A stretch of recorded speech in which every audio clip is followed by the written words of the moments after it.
Hey friends, welcome back to Farm Girl Diaries. We are heading outside for just a quick little hangout. I gotta feed the bunny. But it's been raining for the past like 3 days or so. And before it started raining, I threw stuff in the ground so that it could get rained in. So I thought I'd show you what I threw in the ground. But I have some tomatoes that are not doing well, so I need to replace them. So I did put some tomatoes out for sale on the side of the road and they have not sold. So let me go grab some tomatoes and we're going to replace some in our garden.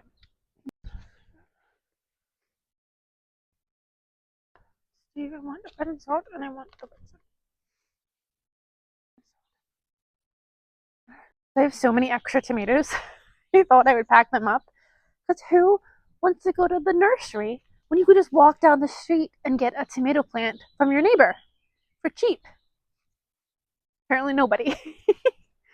Didn't sell a one, but I'm going to use them myself. So let's, oh, I didn't bring my gloves and it's been wet. You might need to get gloves. But it's also been a month since you guys have seen Hyacinth. So I thought, I want to check on things in the garden. I'm going to grab new tomatoes. So let's just have a check-in. Look how cute she is. And look how big she's gotten. I'll put a picture in here of how tiny she was when I first got her. And she was completely black. And now she has a lot more gray on her. She sticks up her ears and looks happy. She is not a fan of coming out of her hutch or being held. I'm trying to really socialize her as much as I can. So far, I've had her for a month and a week, so like 6 weeks or so, and she's not a fan, right? She's still not convinced that I am a friend. She does like her nose petted, so we'll just pet her nose and see if we can't get her to calm down. But so like I said, it's been raining for the past like 3 days, and we got a good amount of rain. We got about 2 inches of rain in one day alone. Hi, calm down. Come put those ears up. Put those ears up. We knew we were getting a lot of rain, and so I only had like a couple of hours on Monday evening to throw some seeds in the ground. So I threw some seeds in the ground. The first thing I did is this whole big area right here, I threw my corn seed in. So I took my time and I planted my rows. I planted them a decent amount apart, and they were going to be nice uniform corn rows. And then I spilled a bag of corn in the corn patch, and I spilled a lot. There was no getting all of that corn up, and I wasn't going to sit here for as long as it would take to get it out. I know you look like you just want to jump right out of my arms and run right away. I know. Just relax. You just need to relax. You just need to relax. You're so good girl. So after I spilled the corn, I picked up what I could. And so my corn rows are gone, and we now just have a mess. So it'll be fun to see what grows. I am going to have to go and pick some of the extra corn because as much corn as I spilt, it cannot be grown in that area. So that's going to suck. I hate killing baby plants, but it has to be done sometimes, and that is 100% the time where it has to be done. But I was happy to get them in before it rained. And then I had a whole bunch of old cucumber seed, okra seed, and bush green bean seed. So I literally just threw them all throughout the garden. I don't even know where I put them anymore. So I just threw them in the garden, so we'll see what happens, see if they grow. But that all happened really quickly. So the only thing I have left to plant is my peppers. I need to go get soil for my new bed for my peppers. Oh, and my sweet potatoes. I have to put my sweet potatoes in the ground yet too. And I feel like I'm late on that, but I have some time. It's only like May 15th, May 14th. So we have time. While I feel like I should have everything in the ground right now, the peppers and the sweet potatoes can't get below 50. And I just brought them all in last Friday, I think, because it got to like 49. So even though I feel like they should be in the ground by now, I'm like, we have time. What are you doing? What are you doing? Oh, she's not a fan of me.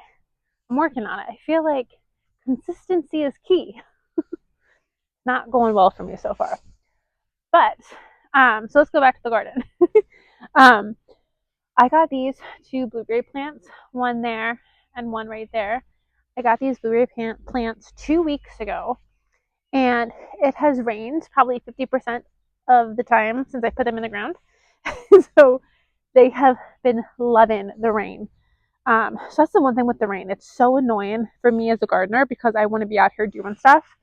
Um, but the plants love it. Speaking of plants that love it, my green bean trellis. This is my every single year it's my green bean trellis, and all I typically do is come pull old green bean pods that got left on the trellis. I pull them off and I just throw them in the ground. And look what I noticed yesterday. Look, friends, that is 1, 2, 3 green beans and some weeds, which we ignore. So that is super exciting. Last year, we're gonna knock on wood before I say this. Gotta find wood. Let's not. Last year, I kept getting my green beans to germinate. I had a bunny that kept coming in this garden and eating them left and right. And so hopefully, I haven't seen any bunnies in this garden yet. Hopefully, I don't lose those green beans. But my tomato row is doing really great. I'm gonna bring you down. I'm gonna scan it. Oh my god, I have so many morning glory seeds coming. I'll show you, and then I'll show you the 2 tomatoes that I am gonna replace. So these tomatoes, and look here, this is a tomato. This is a volunteer tomato. I'm pretty sure it's a volunteer tomato. I'm pretty sure that's a volunteer tomato. But the tomatoes I put in about 2 weeks ago. We need to do some weeding in here. But look how big this one is. Like, he's already like getting choked out by my daylily here. They look great. They look fantastic. Down here, all of these seeds are morning glories. They're so pretty, but they are so wildly invasive. See, look, I have this is a volunteer bean. Look, he's getting eaten. But I guess it's better that bean that I didn't plant than the ones I did. Oh, but we went right past. You didn't even see. Okay, so look how good this tomato looks. Beautiful, beautiful, beautiful tomato. Womp, womp, womp. Like, you can even see that guy. He's gotten a little eaten for sure, but like, he's not growing. So I'm gonna replace him. Womp, womp, womp. And replace that guy. They're just not doing well, especially considering the rest of them are looking pretty good. And then tuck you in over here behind the hollyhock. So I had to go back and review my tomato video and try to figure out what tomatoes those are. So I think it's 3 Cherokee purples, 3 yellow brandywines, 2 bread and salt, 2 Paul Robeson, 1, 2, 3, 4, then 4 Amish based. Yeah, so the bread and salt and a Paul Robeson. So we'll get those replaced. And then if you missed it, in other tomato news, I planted this side of the garden needs weeded terribly. It was my plan to do this week, and it's been raining like crazy. So as soon as we get a nice day, this side of the garden is going to get weeded. So don't judge. But right here in this little corner, that is a red cherry tomato. I separated my cherry tomatoes this year just because last year they grew together and it was a mess. So over here, right here, is my yellow cherry tomato.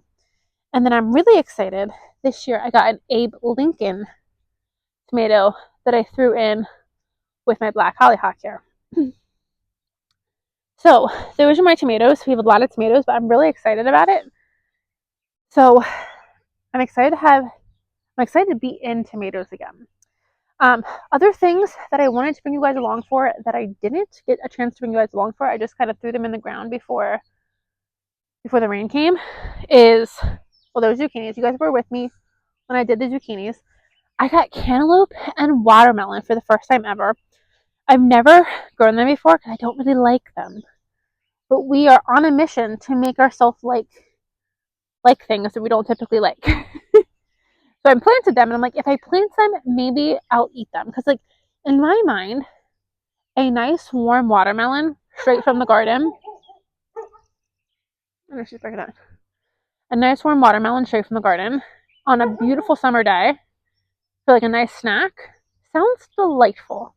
I just don't like it. So I'm gonna try to make myself like it. I'm really gonna try to make myself like melons and cucumbers. I saw this recipe for like a sushi-less sushi cucumber roll. It's like all the sushi stuff without the rice and the shrimp. It looks so good. Just cucumber and sauces. And I love sauces. But I hate cucumber. So this year we're going to try to make ourselves like these things. Because I can grow them in abundance. So I feel like if I'm going to be a gardener, I need to like these things. So I threw them in the ground. And then I also threw in, right there is my only butternut squash that germinated. So I have one butternut squash. And I have 2 pumpkins in here. The one's not looking so hot. And then I did put a couple pumpkins in the flower garden because I just had extra. And I don't kill plants. So if I have extra, we try to find a place to throw them. Oh, and then the only other thing I think I did is I put my marigolds in this bed. So I have zinnias, my snow peas. Let's keep attaching them because I can see some that need to be clipped up. I'm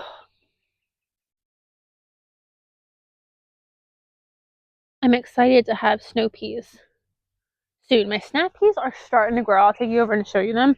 For some reason, they're just not growing. I have no idea why, but I think they are finally maybe starting to grow. In this bed, I have 3 zinnias in the back and then 2 marigolds. Because the back here, behind my trellis, I have a black hollyhock that's getting ready to bloom, and that blooms for a while. So I have that, the white trellis with the snow peas, that the tallest one is about up to here. So they should go probably about another half of the way up the trellis. And then I have the red zinnia, or the zinnias, that'll get, about yay tall. And then the marigolds in the front. I'm hoping that's a really pretty bed, just kind of for flowers and for bees. This is a new bed that I need to fill with dirt. I just didn't have the money to fill it. So I need to fill the pepper bed. The pepper bed 100% needs dirt. So that's my priority. So this bed is just going to wait until either the end of the season or maybe even next year until I get enough money to buy dirt to fill this bed. Okay, I'm looking at my snap peas and they are starting to grow, but they are so slow. Look at these. They are finally starting to grow. Look how tall this one is. That's like finally. I got tons of weeds, but these might just be like a late crop. I'm hoping these still give me a crop because I love snap peas. And this bed needs work. But like my Brussels sprouts are doing pretty well.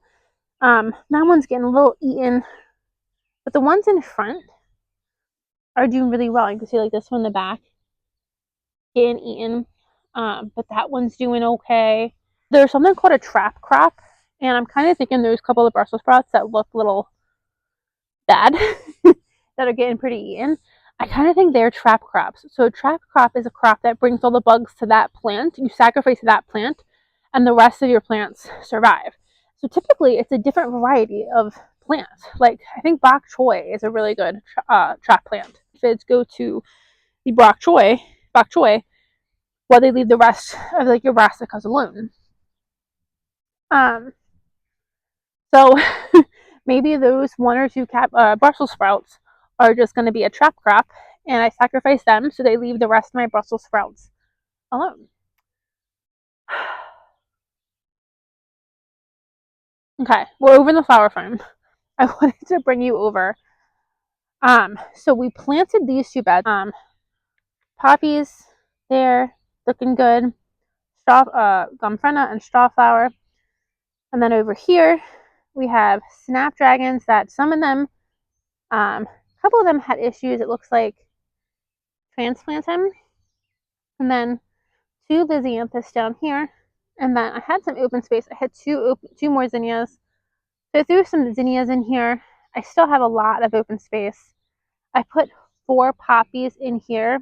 Only that one survived. So I have 1 poppy there, but I have a lot of open space here. So I don't know what I'm gonna do here. But then over here, this was my tulip bed.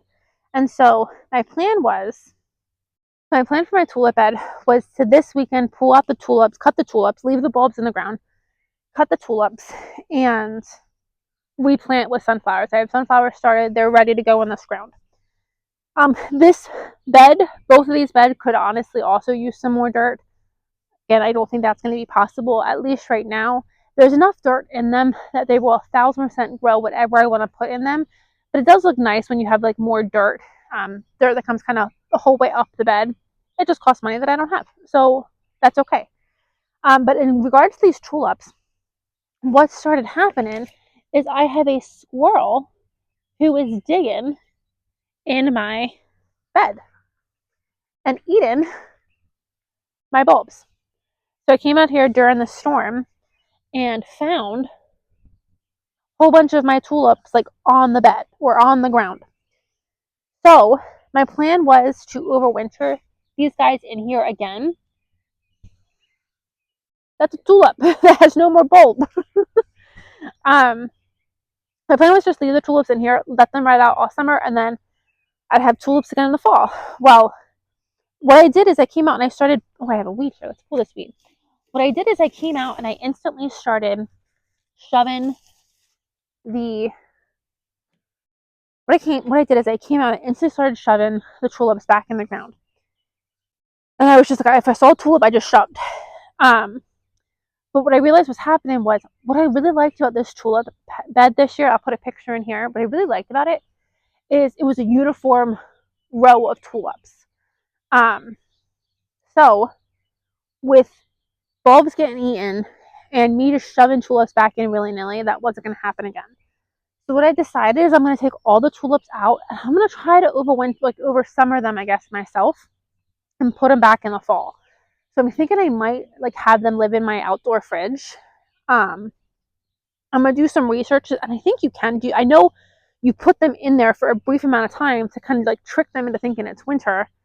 So I think I'm going to try to do that for the summer. Whatever I have left, pull them and store them in the fridge until fall when I replant them. So we'll see.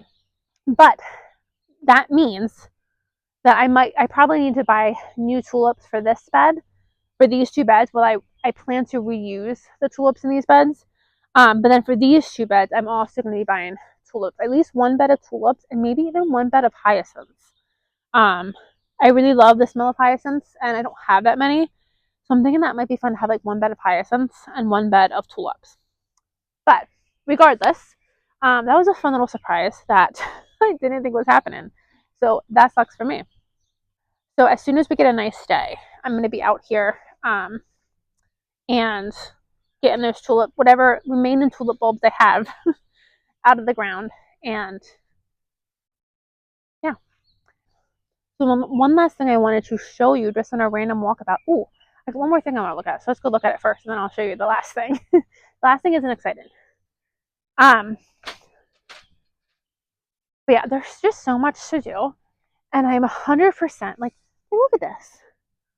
Look at all these weeds. I mean, I don't know about you, but I'm judging me pretty harshly. But at the same time, look at that little broccoli head. Right there. Look at all, they all have little broccoli heads. I've gotten a lot of food in the ground. So while I have weeds galore, I also have a lot of food. Okay, I wanted to see this. Let's see. Let's see together.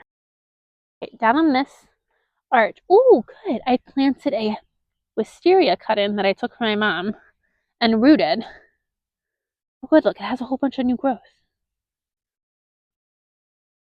It has a whole bunch of new growth. So, I'm hoping that that comes and grows up this arch.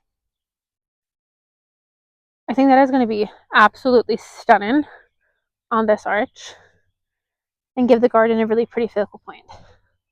But yeah, so I've gotten a lot of stuff on the ground. I've done a lot of things. I've been very busy. I don't know how to relax. I think we all know that by this point. But there's still just so much that needs done. I'm just like, oh, I know it comes in time. Like, I know I'll get all that done. I'll get it all weeded. I'll get more straw down. Like, I know I'll get it done. But it's just not getting done fast enough for me. Before I show you this thing, let me show you this thing. So these are my peach trees we're talking about now. So for comparison, I got these peach trees at the exact same time. Look at this guy. He looks healthy. He looks happy.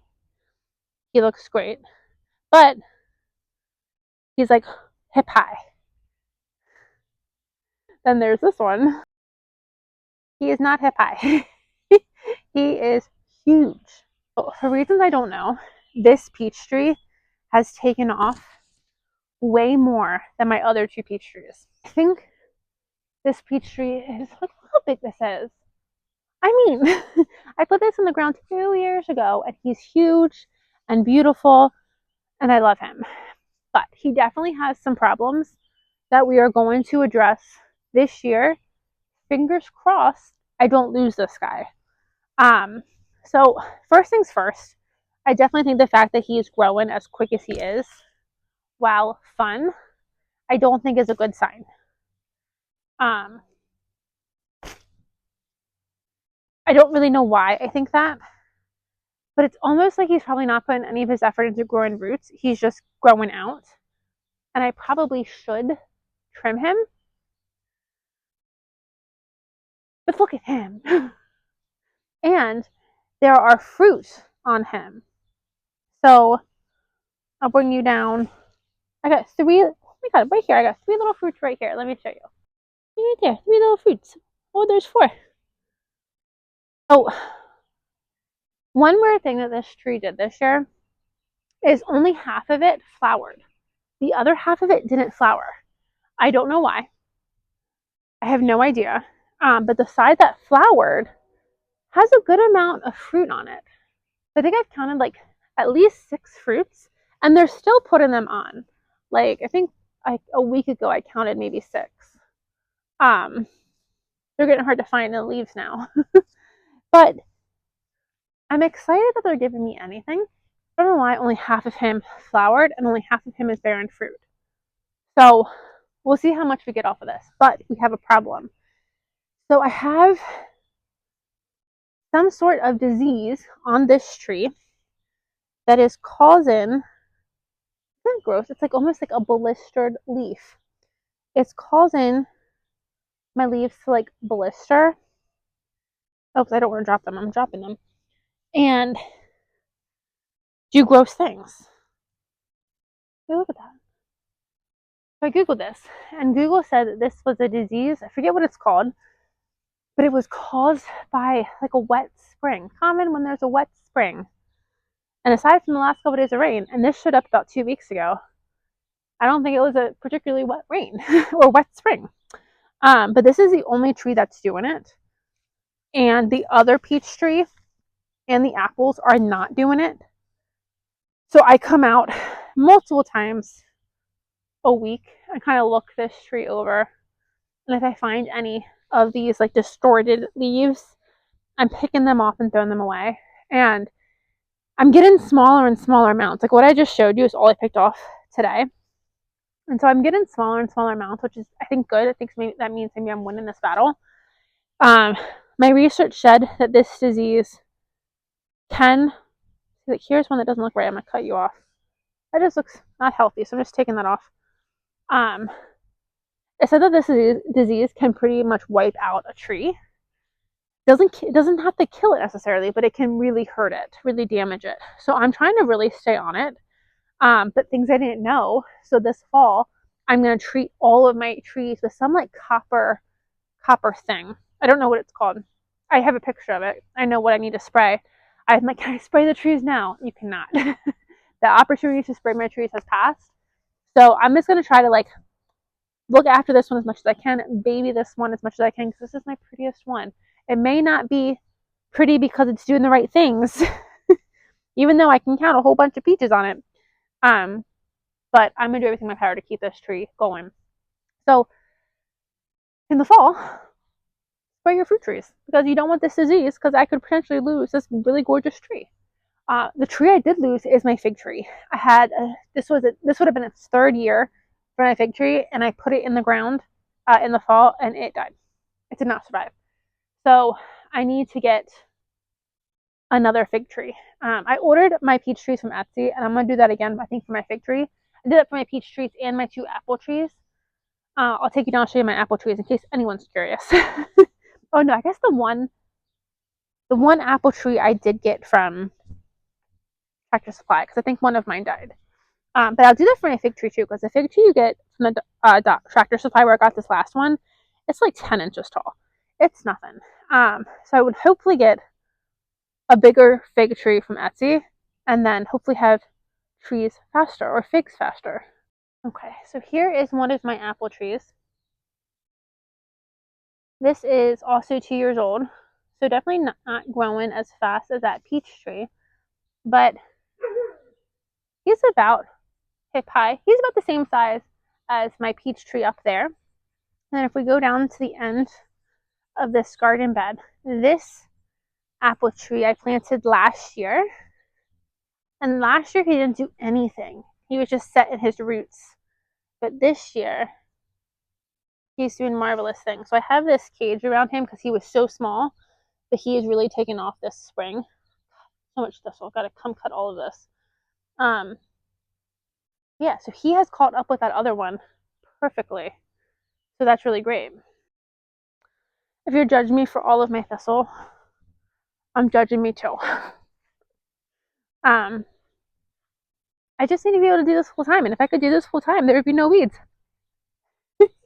I just need gardening to pay me money. If I could dig money out of the ground, that would be wonderful. That'd be really a way to make ends meet. Oh, look. Gotta take my hummingbird feeder in. It got dirty. We'll take him in, and we'll make new water for my hummers. And then the last thing I want to do, I'm not going to do it today, but this is something that's on my list to do. This is a Curlin Weeping Willow that I got from my very good friend Allison, and they have a huge one in their yard, and theirs was started from a cut-in, and she randomly takes cut-ins in her house, and they're so pretty in vases just by themselves. But she took a whole bunch of cut-ins in her house, rooted them, and then gave me one of her rooted cut-ins, and that has turned into this tree. So I've decided I don't necessarily want multiple weeping willows, but I've decided I'm so terrified that I'm going to lose this one. I have this one in a pot. This is its 4th summer with me, I think, since I put it in the pot. And so I'm so scared every single summer that I'm going to kill it. Because it's in a pot, you have to water it. I haven't added any more nutrients to it. I think it needs some more soil added to it because I think it needs some more nutrients. But I decided, just to be on the safe side, I want to come take some cut-ins and root some cut-ins and try to hopefully always have a backup of this tree. And then even if nothing else fails, like maybe I could give them away, give them as gifts. Maybe I could sell them. I don't know if that's legal or not. But at least have backups for me. God forbid this beautiful tree of mine dies. He's not as thick as he normally is. Normally he is covered in leaves. He has much more leaves than he does now. He doesn't have that many leaves right now. So I don't really know if it's a nutrient issue or what. So I do need to get another bag, probably of compost maybe, and throw some more soil on this in this pot to help this guy along. But he at least woke back up, and he's looking decent. He's looking decent, but I just want to make sure I've cut in so I don't ever kill him and not have him anymore. So if you guys have trees on your property, try to take cut-ins of them and root them. A lot of these things can be propagated, and so it's a great way to grow what you have without spending a lot of money. So the one thing I'm going to try to do this year too is to propagate blueberries. I really want to propagate blueberries. I bought my 2. I have 4 blueberry bushes right now. This is my main one. I've had him for 6 years. But I would like to start propagating my own because I would like to have a lot more blueberries than I do. Um, so something to think about. But yeah, so I just want to get out here and enjoy the garden a little bit before the rain comes back because the rain is coming back. Um, but yeah, it's May 14th, and the only thing we need to plant in the ground yet is our peppers and our sweet potatoes. So while I feel like I'm running behind, I don't think we are. I think we're actually like well ahead of schedule, and we should hopefully be harvesting food really, really soon. So I can't wait. Um, and yeah, and I know my property isn't much, but just on nights like this where it's nice and quiet, um, I don't want to go inside. I just want to sit outside and like look at everything I have because everything I have is everything I've done. Like this entire property is done by me. So all of the plants, all of the things, all of the food, it's all me. So that just fills me with an immense amount of pride. I'm gonna do that. I'm gonna sit out here and enjoy the property that I worked so hard for and wish I had more time to. Like right now, I could be out there pulling weeds, 100%. It's like 7:30. I've had a long day at work. I came home and I cleaned my house. I really don't feel like doing work anymore. Excuses, excuses. But yeah, thank you guys for hanging out with me. See you guys in the next video. Bye, friends.